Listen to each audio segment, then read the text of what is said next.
अब मैं आपके सामने वास्तु के कुछ 10 ऐसे उपाय बताने वाली हूँ जिनका पालन करके आप अपने जीवन की, अपने दाम्पत्य जीवन की छोटी मोटी अगर समस्याएं हैं तो आप उन्हें सुलझा सकते हैं। देखिए, ये वास्तु के टिप्स जो मैं आपको बताने जा रही हूँ वो उन्हीं लोगों के लिए काम कर सकते हैं जो स्वयं भी अपने दाम्पत्य जीवन को मधुर बनाने का प्रयास कर रहे हैं।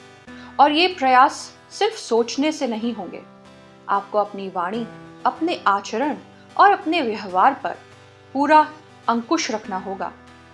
आपको ध्यान रखना होगा कि आपका कोई भी आचरण आपके जीवन साथी को परेशान या हताश ना करे।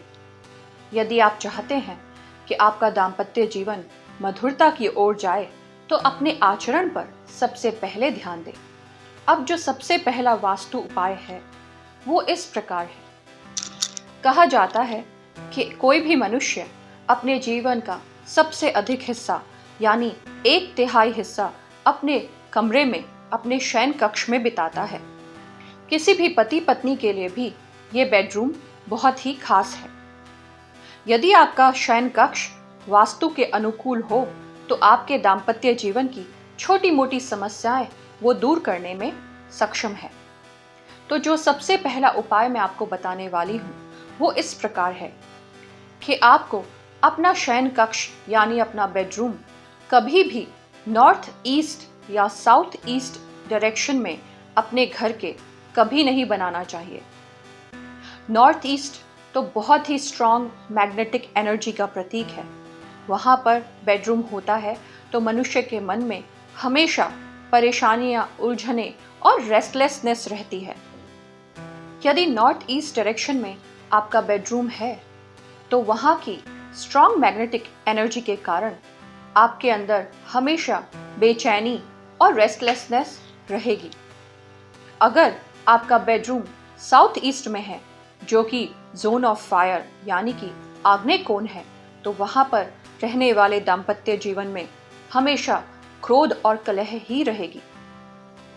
इसीलिए मैरिड कपल का बेडरूम हमेशा नॉर्थ वेस्ट में हो तो सर्वश्रेष्ठ है। इसके अलावा साउथ वेस्ट की डायरेक्शन भी बहुत अच्छी मानी गई है। सोते वक्त आपका सर हमेशा वेस्ट या साउथ में ही हो, इस बात का विशेष ध्यान रखें। अब दूसरा उपाय इस प्रकार है कि शादीशुदा दंपत्ति का बेड किस धातु से बना हो। आपका बेड हमेशा लकड़ी का ही होना चाहिए, कभी भी मेटल का नहीं होना चाहिए और उसका साइज भी क्वीन हो तो अच्छा है। तीसरा उपाय बहुत ही खास है। ये हम अक्सर नज़रअंदाज कर देते हैं पर इसका प्रभाव बहुत ही अधिक है। आजकल बेड्स के नीचे स्टोरेज एरिया देने का रिवाज है। ये स्टोरेज एरिया होने के कारण हम लोग अपने घर का एक छोटा स्टोर रूम अपने बेड के नीचे ही बना देते हैं जो कि सबसे अधिक नकारात्मकता का कुंज है। अनेक प्रकार की वस्तुएं उस बेड में भरी होती हैं जिसका प्रभाव हमारी मानसिकता पर सोने के समय हमेशा पड़ता ही रहता है। और जिस प्रकार के वाइब्रेशंस वाले बिस्तर पर हम 7 से 8 घंटे सोते हैं उसका प्रभाव हमारी सोच और व्यक्तित्व पर धीरे धीरे पड़ने ही लगता है और ये हमारे जीवन साथी के बीच हमारे रिश्ते पर भी अपना असर ज़रूर डालता है। अब मैं बात करूंगी चौथे उपाय की ओर। यूँ तो कहा जाता है कि बेडरूम में कभी भी आईना नहीं होना चाहिए और अगर मजबूरी में रखना पड़े भी तो कभी भी उसे साउथ ईस्ट डायरेक्शन में ना लगाएं, क्योंकि इस डायरेक्शन में अगर आपका आईना है तो पति पत्नी का दाम्पत्य जीवन हर समय कलह और क्लेश में ही घिरा रहेगा। वो अच्छे मूड से अगर अपने कमरे में प्रवेश भी करेंगे तो वहां जाते ही किसी न किसी बात पर उनके बीच में युद्ध प्रारंभ हो ही जाएगा। अब मैं बात करूंगी 5वें उपाय की जो कि सबसे सरल उपाय है। यहाँ पर आपको अपने और अपने पति या पत्नी की एक फोटो वेस्ट की वॉल पर लगा देनी है। इस डायरेक्शन में आपकी फोटो होगी तो आपके जीवन में आपके रिलेशनशिप में मधुरता अवश्य आने लगेगी। छठा उपाय इस प्रकार है कि आपके बेडरूम में जहां पति पत्नी दोनों जोड़े में रहते हैं, वहां पर कोई भी चीज सिंगल या अकेली ना हो। कोई भी डेकोरेशन का आइटम, लैम्प शेड्स, पिलोज, ये कुछ भी एक नहीं होना चाहिए या फिर ऑड नंबर में नहीं होने चाहिए। अब सातवां उपाय इस प्रकार है कि आपके बेडरूम में कभी भी कोई ऐसी पेंटिंग ना लगाएं जिसका कोई मीनिंग ही नहीं है। अर्थविहीन की कोई भी चित्रकला आपके बेडरूम में नहीं होनी चाहिए, या कोई ऐसी पेंटिंग जो कंफ्यूजन को दर्शाए वो कभी नहीं होनी चाहिए। कोई ऐसी पेंटिंग जो क्रोध, गर्मी, आक्रोश को दिखाए वो भी नहीं होनी चाहिए। कोई ऐसी पेंटिंग जो लड़ाई झगड़ा दिखाती हो वो भी नहीं होनी चाहिए। हमेशा अपने बेडरूम में सुंदर फूलों की और जोड़े में पशु पक्षियों की आप पेंटिंग्स लगा सकते हैं। अब मैं आपसे आठवां उपाय कहूंगी। ये उपाय इस प्रकार है कि अगर आप अपनी मैरिड लाइफ में एक चमक चाहते हैं, खुशी चाहते हैं, तो अपने बेडरूम में क्रिस्टल्स का अधिक से अधिक उपयोग कर सकते हैं।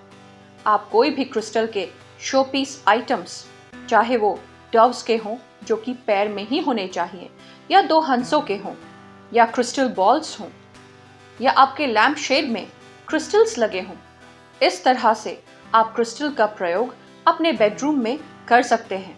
ये आपके लिए बहुत ही सुंदर रिजल्ट लेकर आ सकता है।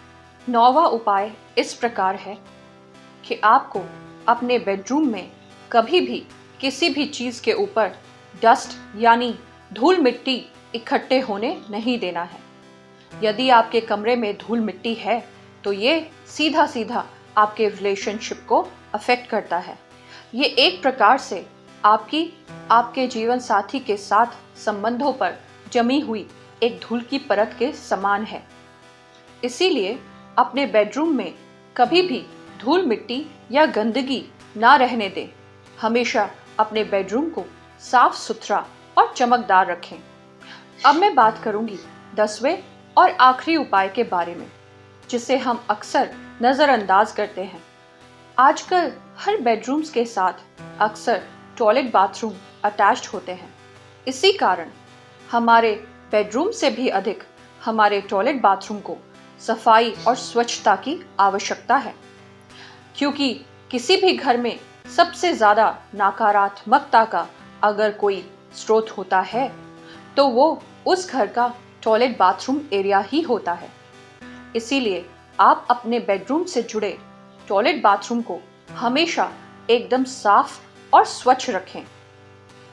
उसमें किसी भी तरह की नकारात्मकता ना रहे, उसके लिए आप वहां पर एक कांच के पात्र में समुद्री नमक के कुछ टुकड़े रख सकते हैं और समय समय पर उसे बदल सकते हैं। अब जाते जाते मैं आपको एक अंतिम टिप आपके दाम्पत्य जीवन के लिए अवश्य देना चाहूँगी। हर कोई अपने दाम्पत्य जीवन को मधुर बनाना चाहता है, पर यह मधुरता आपके दाम्पत्य जीवन में आपके मधुर स्वभाव से ही आएगी।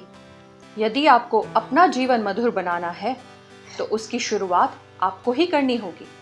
आप अपने जीवन साथी से पहल की उम्मीद करने के बजाय स्वयं पहले कदम उठाएं और अपने व्यवहार, अपने आचरण से अपने दाम्पत्य जीवन को मधुर बनाएं।